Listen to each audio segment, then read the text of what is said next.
Getting straight to the point, Microsoft should not offer their newly acquired studios under the Zenimax umbrella, which are now under the Microsoft umbrella, to see the light of day on a PlayStation or Nintendo consoles, period. Sure, that does seem quite anti-consumer, since all of these Zenimax franchises since the beginning of their existence have been multi-platform games. And in a perfect utopia, all the best exclusives would be available on all systems. But that certainly is not the case.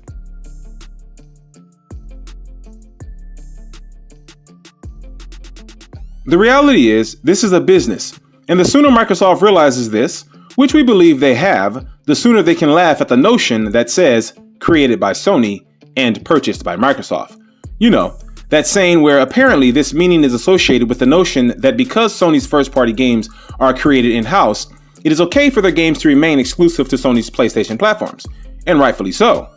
However, because Microsoft has purchased Zenimax, their potential actions of not allowing their games to be offered on competing consoles is anti-consumer. After all, you are now taking away beloved experiences from gamers who played those previous games within these franchises.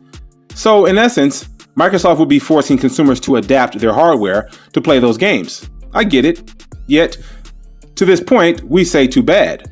Buy an Xbox Series X or S, or play those games on Windows 10, period.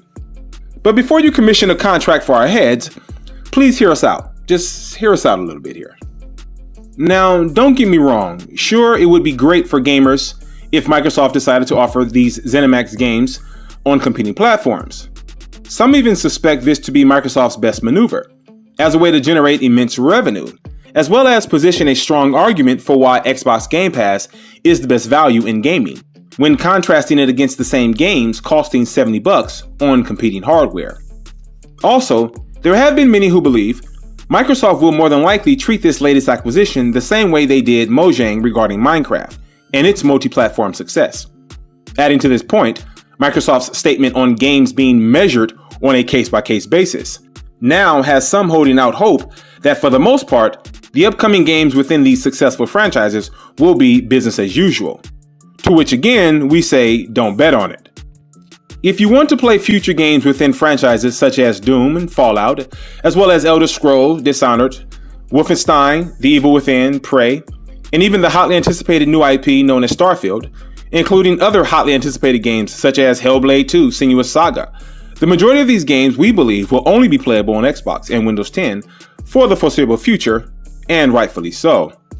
While leading up to the next generation of consoles has seen Microsoft take an interesting approach with their marketing of the Xbox Series X and S, more notably, Microsoft's positioning of Game Pass has been the biggest difference, leading many to believe that Microsoft isn't as concerned with the sales of their console hardware as much as their subscription services.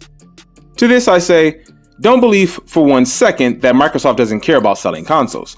In fact, in a recent interview with Yahoo Finance, Phil Spencer stated, "In terms of future hardware, absolutely I think we're going to see more console hardware down the road. Just like in video, just like in music. It's not that streaming has cut off device innovation. I think we'll continue to see that, and that's absolutely what we're planning for." End quote. So here's the thing. While Microsoft may not have detailed where the bulk of their Xbox Game Pass subscribers have originated, whether that be via Xbox systems or Windows 10, the safe assumption is the Xbox hardware, which has arguably 50 million users. And regardless of how well Microsoft tries to convince you that console sales are not their main concern, Xbox console sales are critical to their vision and bottom line. Simply put, the more Xboxes sold, the more Game Pass subscribers they will be able to acquire. To challenge the status quo, or should I say the mindshare of the mass market that says Xbox has no games or exclusive games matter, which they do, the number of Xbox Series hardware in the market is critical.